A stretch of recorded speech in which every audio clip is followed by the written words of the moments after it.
I'd like to welcome you all to the fifth in a series of age-friendly webinars. Today's webinar is called Rural and Remote Age-Friendly Communities and will be presented by Dr. Verena Menec. Dr. Menec is a professor in the Department of Community Health Sciences, College of Medicine at the University of Manitoba.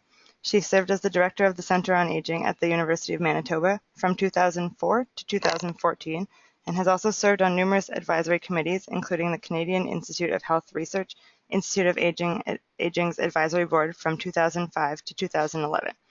She has been the recipient of numerous research grants, including a Canadian Research Chair in Healthy Aging from 2004 to 2014. She is currently the Manitoba lead of the Canadian Longitudinal Study on Aging, a large national study that will follow approximately 50,000 men and women between the ages of 45 and 85 for at least 20 years. Dr. Menec's main research interests lie in the areas of healthy aging, determinants of healthy aging, age-friendly communities, and social isolation. On behalf of the IFA, I'd like to thank Dr. Menec for presenting today. The IFA invites all participants to ask questions via the Questions tab on the GoToWebinars. Questions will be answered at the end of the webinar, but should your question not be answered, I would invite you to follow up with the IFA via the contact information that will be sent out following the webinar in our wrap-up email. Thank you, and go ahead, Dr. Menec. Okay, thank you very much for this introduction, and I'm delighted to be here and have been asked to give a webinar on age-friendly rural and remote communities. Just to say up front that I work in a Canadian context, specifically in Manitoba, so some of my examples and pictures will be Canadian and Manitoba, and you can see on my first slide I have a Manitoba sky, but I do hope that some of what I have to say will resonate with experiences in other countries, or that perhaps at the end we can have a discussion of how things might be different in other contexts. So I have two questions that I want to address in this webinar, and one is what does age friendliness mean in the context of rural and remote communities? And then secondly, what factors help or hinder rural and remote communities in becoming more age friendly? Implicit in this is a comparison between urban and rural. Are there differences between urban and rural areas? Now, before I can talk about my questions, I really need to set the stage and ask the question, what is rural? So what do I mean by rural and remote? I've given a little write-up from Statistics Canada, which I like a lot because it simply says that we intuitively kind of know what we mean by urban. And it means there are a lot of people in a small area, and we kind of all know when we see rural, and it means there's not a lot of people and there's a lot of space. But when we want to look at it more closely, we really need a better definition. So from a research perspective or planning perspective.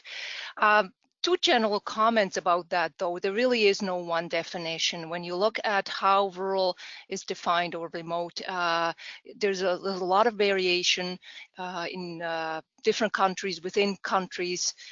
And typically, though, it is defined as what is left after urban is defined. So it's kind of we're defining first urban, and then after that, what is left is defined as rural. Below my two bullets, I have a table that comes from a European Union document that talks about harmonization of definitions of rural and urban. So first urban, and then by definition what's left is rural. And it really goes into great detail about the complexities of defining rural and urban. I think it's a very nice report, but very broadly speaking, we can just say that urban areas kind of, again, intuitively are intermediate in density or densely populated. So towns, suburbs, cities would be included in urban. And then what else is left are those areas that are thinly populated. And we would call those rural areas. What's not in this definition here is remote.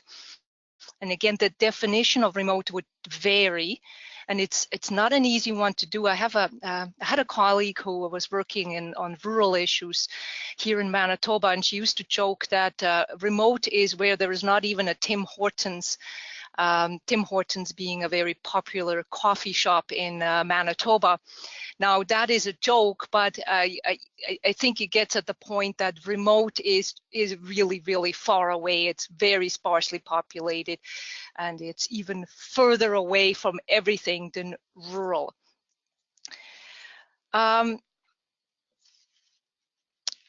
Besides thinking about towns, suburbs, cities versus those other areas, they could be villages, small settlements, I want to briefly touch on the issue of location, which is another important factor to consider.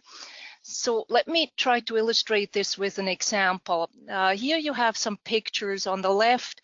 The two pictures are from rural Canada. I think we could agree those are rural. There's not a lot, well, there's really nobody around except an ice fisher at the bottom. There's so very sparsely populated. On the right side, we have two other pictures at the top from the Swiss Alps, just because I like mountains. I like that picture. And at the bottom, though, there is a village of, also in Switzerland, of less than 150 people. I think by any definition that would qualify as rural. Now, keep the bottom picture in mind, and I will show you a Google map, and focus first on the bottom of the slide. It shows where that small village of less than 150 people is located. And according to Google Distance Calculator, it takes 11 minutes by car to go to the next larger town, which is most definitely already urban. And when you go a little bit to the right, and you can make that out fairly well, not that easily, but you can make it out that there is an even larger urban center. What you can also see is that there are a lot of roads, and what you might be less well to see, but I can tell you, there's also a train line connecting these places, and it's a very well-traveled train line. So we have a small town, rural, but it is very close to urban centers, and it's highly connected. Now, go above. There's also a Google map of a small Canadian Manitoba town, which one could also classify as rural. But if you drove 11 minutes from that small town, you would really not go, well, very far. I mean, in terms of getting anywhere, you would still see fields, you would see some cattle, and you're definitely not within an urban center yet. There are some roads for sure. Some of those will be gravel roads, and there is no train line in sight. So my point here is simply to say that what is rural is important, but also where settlements, small villages, are located in relation to other urban centers, and how well they are connected with in terms of train systems, road systems, and so on. A general pattern worldwide has been urbanization, and here are some world figures. So the world's, what's plotted here is the proportion of the population worldwide that lives in rural areas, and that has declined from 1960, where it was just above 65, down to 46% currently. So quite a decline, and that is the result of out-migration out of rural areas into cities. So cities are becoming larger. In Canada, we have the same trend here. We can go back, this graph goes back to 1851, where almost 90% of the Canadian population was rural, living in rural areas, and now it's down to 19%. Let me just note here that when we do these comparisons, when you look at the comparisons, you do want to look at how rural is defined. And I would say in terms of how Canada, and this is Statistics Canada, defines rural, it's quite conservative. So they're working with a definition of rural being 1,000 people or 1,000 or more residents in an area and with a density of 400 people per square kilometers, with some additional conditions around that, but that's the core idea. To me, I have working in a Manitoba context, that sounds very conservative, because when we look at some of the rural towns, what I would call rural towns, they would actually qualify as urban according to that Statistics Canada definition. So I think when I look at that 19%, that's a little low for certain areas. Overall, though, clearly there's urbanization happening, but at the same time, I would flip that around and say a lot of people worldwide live in rural areas, rural and remote areas. So that's one thing. So rural and remote is important. There are a lot of people living there. Why else then should we care about rural and remote communities? Well, as it turns out, a lot of older people do live in rural areas worldwide. 42% of individuals 60-plus-year-old live in rural areas. So that's a lot of people. That's almost half of the population of 60-plus-year-olds. Secondly, why should we care about rural and remote communities? I think older people should be able to age in place in their communities. So if they do live in rural areas, those rural communities, rural places should be able to accommodate their needs so people don't have to move away. Another point is that older people do contribute to the sustainability of rural and remote communities. Older people, they shop, they provide employment opportunities, they participate in the community. So if rural communities start to lose their older people, they may not be able to be sustainable. And another point is that urban centers need rural communities and vice versa. I think without rural, urban cannot exist. And I've given and these are again Canadian pictures, some examples of agricultural and energy. But I mean, more broadly, we could also argue that we need nature. So we do need rural. So with that backdrop, then, in terms of what I mean by rural and remote, let's go to age-friendly. And let me start off with a World Health Organization definition of what is age-friendly. That an age-friendly city is one where policies, services, and structures related to the physical and social environment support older people and enable older people to stay healthy, feel safe, and participate in society. According to the WHO, there are 8 age-friendly domains that range from outdoor spaces and buildings to transportation, housing, respect and social inclusion, to social participation, communication and information, civic participation and employment, right down to community support and health services. So a broad range of domains are thought important. In 2007, based on focus groups that were conducted in cities around the world, the WHO released a guide, which I've displayed here, the Global Age-Friendly Cities, a guide to help cities become more age-friendly. And the guide lists a lot of specific features that make a city age-friendly in the 8 domains that I just mentioned. So it's a whole long list of specific aspects of an age-friendly city.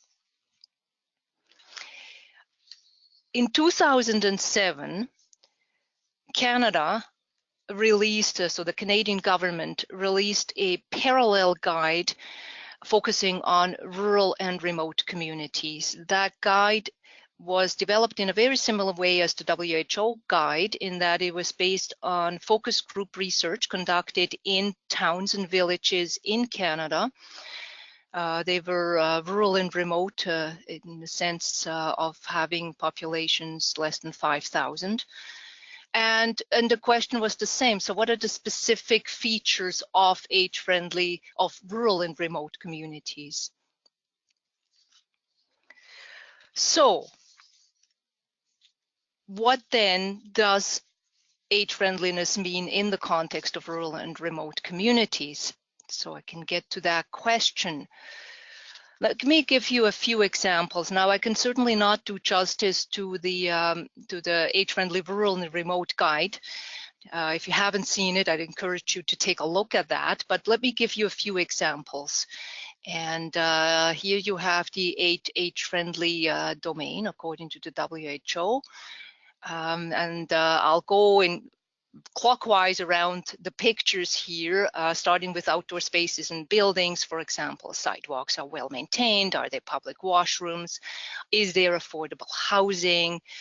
Are seniors treated respectfully in the community? Are they included in community decisions? Would be examples of respect and social inclusion. In terms of health services, is there medical equipment available? Are there health services? Or is there, for example, is there a physician available? In terms of civic participation, employment, are there volunteer opportunities, employment opportunities? Is there distribution of information about events and programs? Is there access to computers and internet? Would be examples of communication and information. Are there activities for seniors? By the way, on the left-hand side, you would see a picture of some men curling, a very common sport in Manitoba, where every small town does have a curling rink. It's a very fun game. And above that, transportation, are the roads well maintained? Are there buses or vans available? So that's just a few examples of what people said in rural and remote Canadian communities. Now you might say, well, that doesn't sound a whole lot different from what one might hear in an urban center, and I would agree. What emerged in terms of age-friendly features in rural and remote communities is actually quite similar to what emerges in an urban center. What I do think is very different is how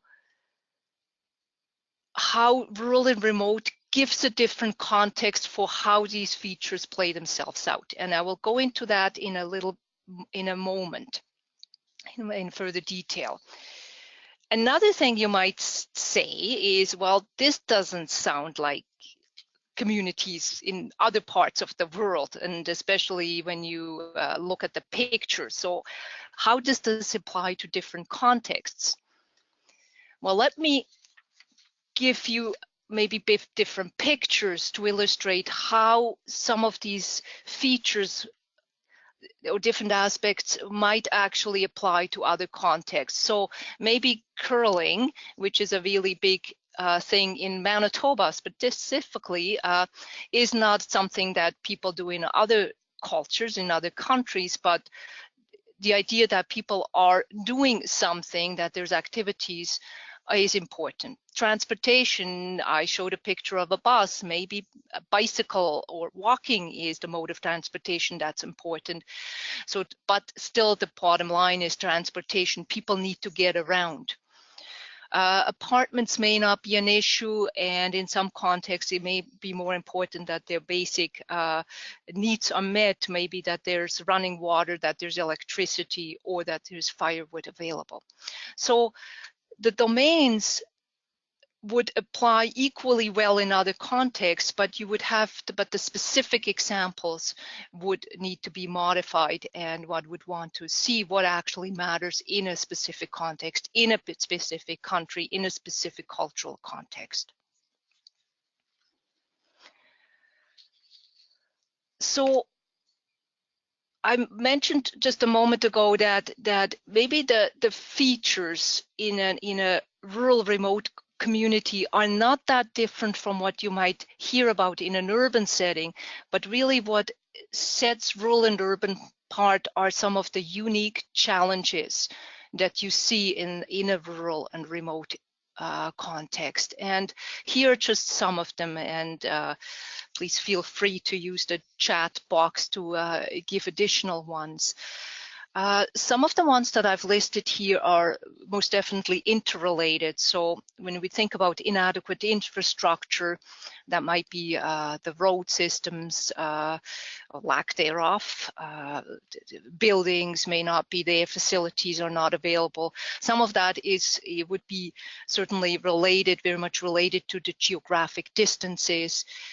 Which is interrelated then with limited availability of services and lack of specialized expertise. So, for example, in many rural areas in Canada,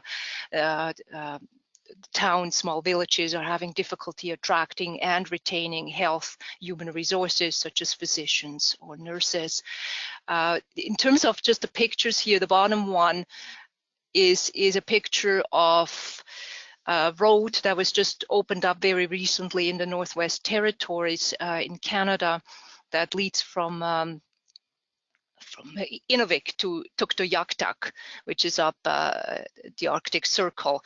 So that is, I think by any definition, very, very remote, and that road is making now the town of Tuktoyaktuk accessible year-round. Before it was only accessible in the winter by an ice road. So we have these challenges of inadequate infrastructure, geographic distances. We also have small budgets. Small towns have small budgets. They also have more difficulties attracting resources, again, because of those issues around geographic distances and those small budgets to begin with. The last two points are a little bit different, but you may have conflicts in a small village. So the small town politics is in quotation marks there, and I'm simply mentioning that because while the conflicts may exist in an urban center, for sure it may be easier to avoid those by simply going around different groups, and whereas in a small town they may be very much more apparent simply because a small town is so small. Lack of political wills would apply to any place, urban or rural, but it may affect rural more so because there's no capacity for, there's no buffer zone, if you will. So if there's a lack of political will to make a community more age-friendly or to focus on a certain issue, it may really affect that community. So challenges then in terms of age-friendly barriers can be magnified in rural and remote areas. They may be the same, so transportation will be an issue in urban areas just as much as in rural, but in rural areas these are magnified. And here I've given an example of a quote from one of my research participants who, and actually the picture is from the participant as well, who is saying that seniors on a limited income use this mode of transportation, and that refers to the bus. The trip is 9 hours and it's very uncomfortable, and that would be to a 9-hour trip to access probably health services in Winnipeg, so in the south of the province. Let me just note here that I'm not trying to set up a false dichotomy between urban and rural and suggest that things are bad in rural and they're good in an urban center. We know, of course, that in cities there are often poor neighborhoods where there are also many challenges. And if you go to the extreme of slums, where we have people living in conditions where they lack even the most basic amenities. What I am trying to say, though, is that in general, on the whole, rural and remote communities will have challenges that affect how age-friendly they are and how easily they can become more age-friendly. Now, on the positive side, rural and remote communities can also have strengths, and there can be specific opportunities in rural and remote, or perhaps more so rural communities. There can be strong social ties. People know each other. They have to live together, so they maybe try to get along, where compared in an urban center where one can stay anonymous and really does not have to know one's neighbor, there can be a very strong sense of place, a sense of rootedness. People want to age there in their community where they've grown up, where their family has been for maybe generations.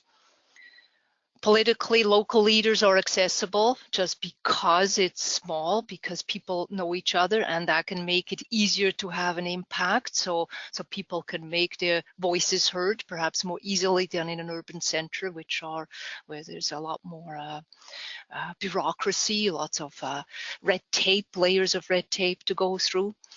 It can be easier to engage residents in a rural community, in a small settlement. Going from door to door becomes possible. Again, people know each other. A town hall meeting might attract most of the town. There is a sense of being self-reliant, do-it-yourself attitude, and we can do this ourselves because we have to have been doing it ourselves all along. That kind of attitude. There can be existing collaborations and partnerships that can also help a community move forward as they are trying to become more age-friendly. So these are partnerships that have been established just because it's a small community and people do have to work together. Organizations have to work together already. So there's a strong basis to work from. And my last point here, economic development opportunities, that by that I simply mean that some rural communities may take advantage of the fact that they are rural and may maximize on that, for example, by defining themselves as a retirement community, and so can start to be able to attract other seniors into the community. So there are unique challenges in rural and remote communities, but there are also certain strengths. Now, let me talk a little bit more in detail about factors that help communities become more age-friendly, and then also what factors can represent challenges. And some of these come from research I've conducted in Manitoba, so in the context of rural and remote communities in Manitoba. I think in terms of the factors that help communities become more age-friendly, when you look at the list, and I'll go through it in a moment, I don't actually think they're very different from urban centers. I think these are important regardless of the size, location of the community you're talking about. Strong leadership anywhere is important. There needs to be some type of steering committee, advisory committee that can guide a process to make a community more age-friendly. A champion really helps. So if there's no champion, it becomes harder to make a community more age-friendly. And a champion will somebody who can be, who has a vision, who can sell a vision that age-friendly is good, that it's great for a community, and has that energy and brings that voice to the agenda. A champion, by the way, can be anybody. It can be a group of people. It can be a political leader, but not necessarily so. It can be a senior. It can be just somebody who has that vision and that passion for age-friendliness. There need to be some type of community consultations to identify need, and identify the need from the perspective of seniors. What those look like will differ across the community. So there may be a town hall meeting, it may be more research type of approach, but some type of consultation is needed. Integrating age-friendliness with other initiatives or strategies really helps. Going just with age-friendliness can be difficult in a small community particularly. So for example, linking it to other initiatives like there are many of them, but maybe there's a chronic disease prevention initiative going on at the same time. There may be something like a complete streets initiative going on. Whatever there's already happening, tying age friendliness to that helps. Promotion needs and awareness raising needs to be happening at the beginning of the initiative, but needs to keep going because people turn over, people forget, and so ongoing promotion is really, really important. Intersectoral partnerships, I already mentioned that or alluded to that earlier. It's important to recognize that age friendliness cannot happen through one group alone. It needs interdepartmental, intersectoral partnerships, nonprofit organizations. It's just simply too big to tackle for any one group alone. What are then some of the challenges in becoming age-friendly? And I think here these are magnified in rural and remote communities precisely because of some of the factors I mentioned earlier.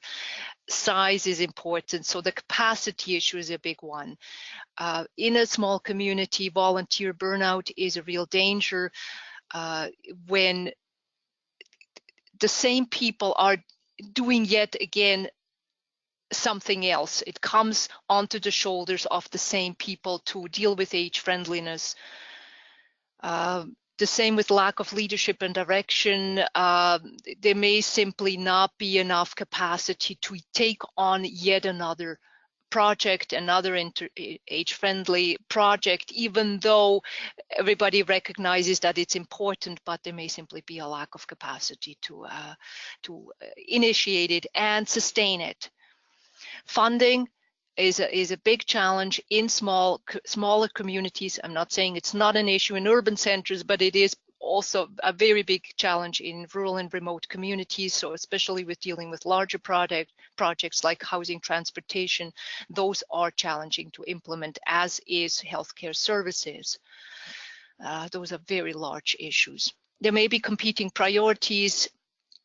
Again, of course, that applies to urban centers as well, but becomes really evident in rural and remote communities where there is very limited funds, where there's competing demands, maybe infrastructure demands, the road demands to keep the roads maintained, and then older people may simply not be a priority. Offloading of responsibilities onto local governments, we've seen that happening in the last, well, 3 decades or so, 2-3 decades for sure. It's increasing happening that local governments are supposed to be responsible for providing services, and that can be a tremendous challenge for rural and remote communities because they lack the capacity, they lack the funds. Just to note, though, that those are not the only issues that can affect rural and remote communities. Rural remote communities are diverse, as I mentioned before. They're different in size. They're also different in location.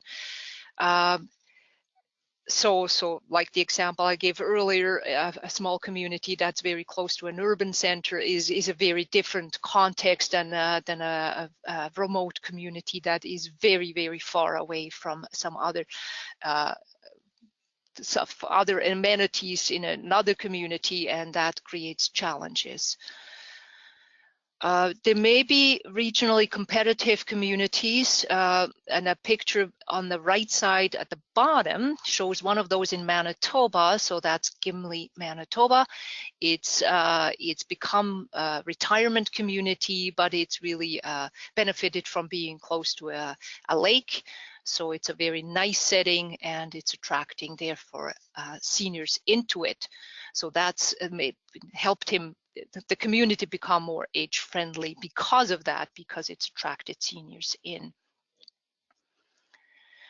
The demographic composition of how it impacts priorities and funding. What I mean by that is that, let's say, a very young community, so a community that has a lot of young residents may simply not see it necessary to become more age-friendly. That may not be a priority, which gets back to the issue around competing priorities. There are maybe other priorities that can make it either challenging for the community become more age-friendly, or may actually help. So for example, an older community may actually need to become more age-friendly, and that will facilitate the process of doing so. By history, I mean, well, we know communities differ. They differ for many reasons, including history. For example, there may be different cultural groups within a community. They may work together, or they may not historically work together, and that in turn can either help or hinder the community from becoming more age-friendly. And then social capital, some communities, some rural communities are better able to mobilize people than others, and that may be for a variety of reasons. Some may be historical, or maybe other factors at play. Let me just illustrate or give an example of how some of the factors that I just talked about can affect a community. And let me explain what I'm showing here. I'm showing a graph that has 46 bars, and each one of the bars shown here represents a community in Manitoba. So there are 46 communities listed.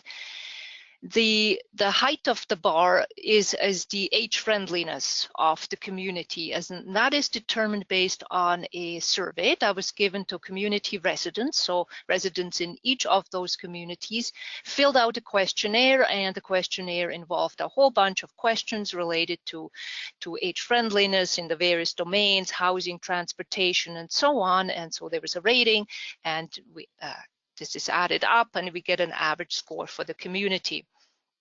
So first of all, to note here is that there's a lot of variability in how age-friendly communities already are, and that's before they did anything to become more age-friendly, so the baseline, if you will. So the communities on the left side, they are relatively not age-friendly to begin with. Actually, they scored quite low on this index. And then on the right side, we have some communities that are already quite age-friendly, so quite a lot of variability. So if we took a hypothetical ideal age-friendly score, let's say we think that communities should be at that green line. The communities on the left side have a lot further to go than the communities on the right side of this graph.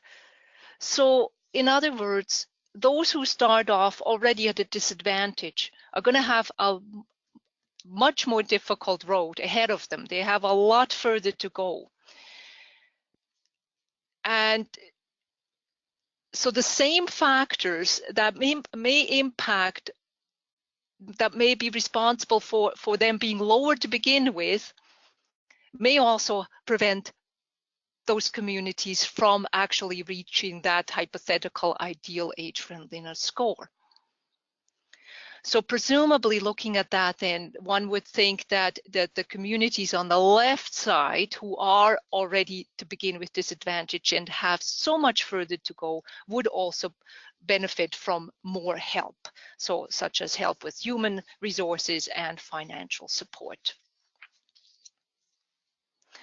So let me just draw some general conclusions to end off here.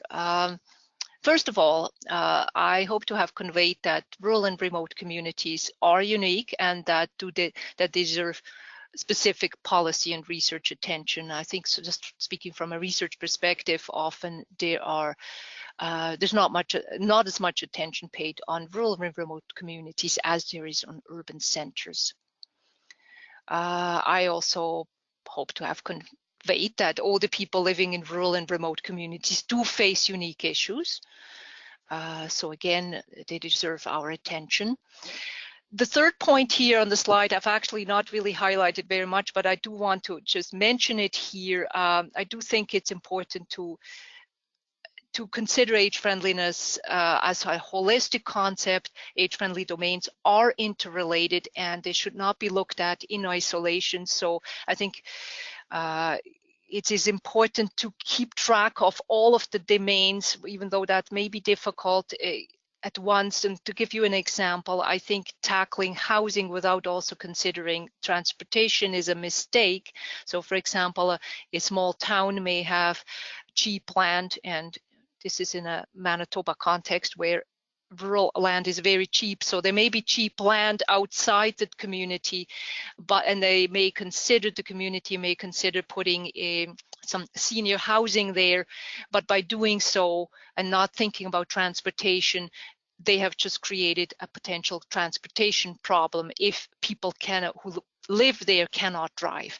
So looking at the domains as being interrelated, I think, is important. So in terms of then of helping age-friendly, rather to help rural and remote communities become more age-friendly, I do think it's important to have a bottom-up and top-down approach. The bottom-up would be that there's community involvement for sure. Communities need to identify their own needs. Age-friendliness needs to suit the community's interests and specific local context, but there needs to be some top-down government policy approach in the sense of helping the community become age-friendly, because a lot of the issues that rural communities, remote communities have faced cannot be changed at the local level, like housing, like transportation. There needs to be collaboration and partnerships. I've said that before, but I want to just highlight it yet again. A common vision, equitable partnerships, and even though there are many partnerships, they're not necessarily equitable. People working towards a common goal to make a community more age-friendly. Related to what I've said above, there's a need to go beyond the local, I believe. A rural or remote community, I believe, cannot become age-friendly without some more higher level help. Regional partnerships can help, for example, in the transportation domain. Rural communities may struggle to deal with their transportation problems on their own, so a regional partnership may actually benefit everybody. The issue around broader policy changes, for example, again, with the big issues, healthcare cannot be solved at the local level. It needs a top-down, larger policy change, and depending on the context that one is working in, that may mean provincial context, in a Canadian context, state, federal policy. And I do believe there need to be broader age-friendly coalitions. Again, be going beyond the local. Age-friendly tends to be happening at the local level. For sure, it needs to be at the local level, but yet can be supported by age-friendly coalitions. And I should have used a different term in the brackets there. I put local. What I mean by local is not local community level, but I meant a more provincial, in a Canadian context, state, whatever your system looks like. National coalitions, international coalitions that help communities locally become more age-friendly. So I will leave you with, again, a Manitoba picture, a Manitoba sky, and that completes my presentation, and I'm open to questions or comments. Thank you, Dr. Menec, for that fantastic presentation. I have a few questions and comments, but I'd like to invite anybody else who has questions or comments to send them through the questions tab. But I'll get started and then I'll give you a moment to respond. The first comment is another challenge is distance from urban-centered decision makers who don't need to understand rural living, so a country mouse versus city mouse situation. And then I'll let you comment on that. That was a comment that we received. Oh, absolutely. I agree. You know, it just resonates particularly here in Manitoba, where we have decisions being made in the one city, Winnipeg, and there's a phrase called perimeteritis. So people do not go beyond the perimeter of Winnipeg, and yet decisions are made that affect rural areas, and it really relates to that lack of recognition that rural is important and rural is different, and the political will, policy will, which is on my last slide, I had this issue around going beyond the local. There are things that cannot be changed in rural, remote communities without that larger political will, and often that larger, let's say, provincial political will here in Canada, it comes out of cities. So there's the lack of awareness. I agree. Okay, the next question is related to the survey that you mentioned that was given out to communities. And the question was simply whether the survey is available for others to use in similar situations. Yes, it is. Yes, it is. The person who made the comment can contact me. It's not published. It's in there's examples in a paper that is published in Aging and Society, so to look at. So yes, I can certainly make it available. I would caution people to really take a look at the questions, because they may not apply to your context. So as I was trying to convey with my different pictures there, that it really depends on the local context, what kind of questions you would want to ask. And so the questions we have are made sense in a Manitoba context, but may simply not be relevant to whatever context you're working in. Thank you. The next comment and question is as follows. I appreciate the point that different communities have different baseline levels. Sorry, one second. Different baseline levels of readiness for age-friendly community change. Does the Canadian government and other funders give more money or resources to underrepresented communities that need additional time and people power to achieve meaningful community-level change?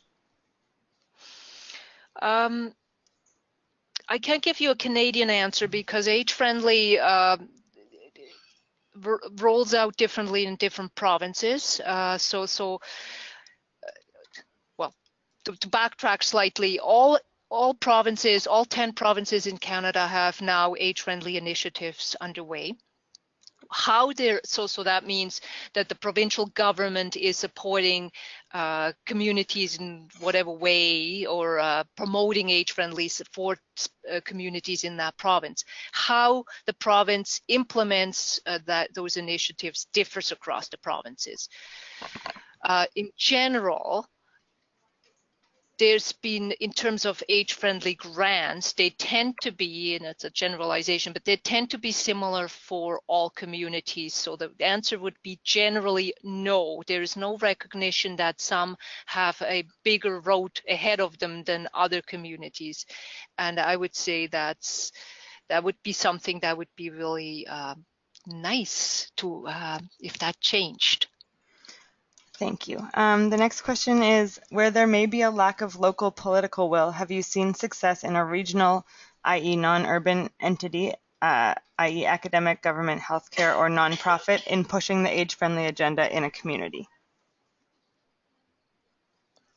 Could you repeat that? Sure. Sorry. Where there may be a lack of local political will, have you seen success in a regional entity, i.e. academic, government, healthcare, or nonprofit, in pushing the age-friendly agenda in said community?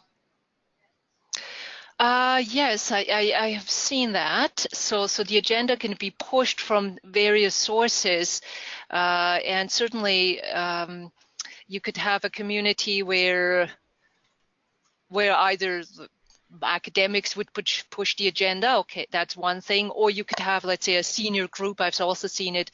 A senior group in a community was really pushing the age-friendly agenda ahead, and that works okay up to a certain point. I think where the problem starts to arise when you have to make changes, and some of the decisions will happen need the political buy-in. They need the municipal buy-in. So there's a real danger in well, it's not a danger. I think that the impetus can be given, but then there needs to be some municipal involvement. Otherwise, the initiative stops. I think the best case scenario everybody works together from the beginning, which would be ideal. So everybody, that means also the municipality gets involved, and ideally at some point the municipality actually starts to put age-friendly right into its budget. So it becomes ingrained as within the municipal structure. Otherwise, you run the danger of some group, whoever that is, in a sense, trying to push an agenda but not being able to make decisions.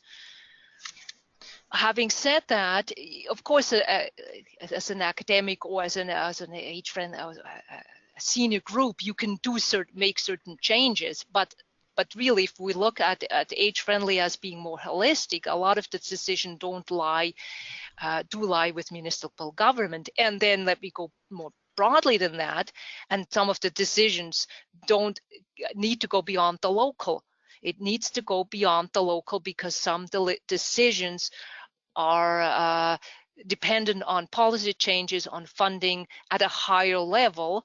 And this will differ from country to country, but in Canada, they will be lying with the provincial government. And that is healthcare, there's some transportation issues, housing strategy, and also provincial and federal. So, thank you. The next question is there any evidence that technology is encouraging young people or people in general to populate or stay in rural communities if they can work via telenetworking or other mediums like that? Oh, interesting question. I don't know. I would say no, but if somebody else has the answer to that question, I would like to hear that. I think we're still seeing out migration, which suggests to me no, but who knows? Okay, so the next question is, living in a province that is primarily rural, and where rural communities are working well on their own, how do we engage communities at a regional level to work together? Oh, that is such a good question. And the person who commented on that, maybe you have some ideas. I don't have an easy answer other than getting people together. I think there's, and I've seen some examples here where there's such a fear of losing even more funding. So there's competition between communities and you think from the outside, and it's easy for me to say that from the outside, to say, oh, could you not just work together? Yet I understand all the different, the way people are stretched and funding is stretched, and yes, and there's competition for the limited funding, apparently competition. So I don't have the answer, but I hope whoever made the comment has some thoughts on that and could share them with all of us. Okay, the next question is, there are more rural and remote areas in Canada because of its geography. So are you seeing instances of more social isolation of older people in Canada than, say, in Europe, for example? I would say no. And and I'm just saying that off the top of my head. In fact, I'm looking at that very issue in a research study, and unfortunately I don't have the results yet, but my hypothesis is that there's no difference. Okay. Rural urban difference. And I would say that because I would say actually rural might have a certain advantage of being more close-knit. And this is what I was talking about, the strengths in rural, that greater connectedness. But in a few, well, actually, probably in a few days, I will have results, and at some point I will publish on that. So we'll see. Okay, thank you. The next question is, how can the age-friendly agenda be made to appeal to all age groups, given that everyone is aging and therefore personally affected? Yeah, that's an interesting one. That has been a big issue in terms of at the local context, even promoting age friendliness and making sure that it's not perceived as just, and I put just in quotation marks, being for older people, but for all ages. So a number of communities here in Manitoba have actually saying age friendly for all ages.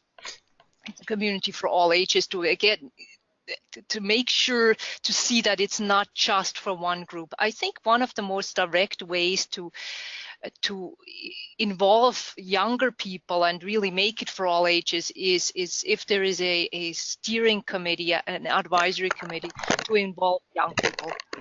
And I've seen that, and I think that brings that all ages truly into the picture. And if anybody else has other suggestions, I'd be again really happy to hear them.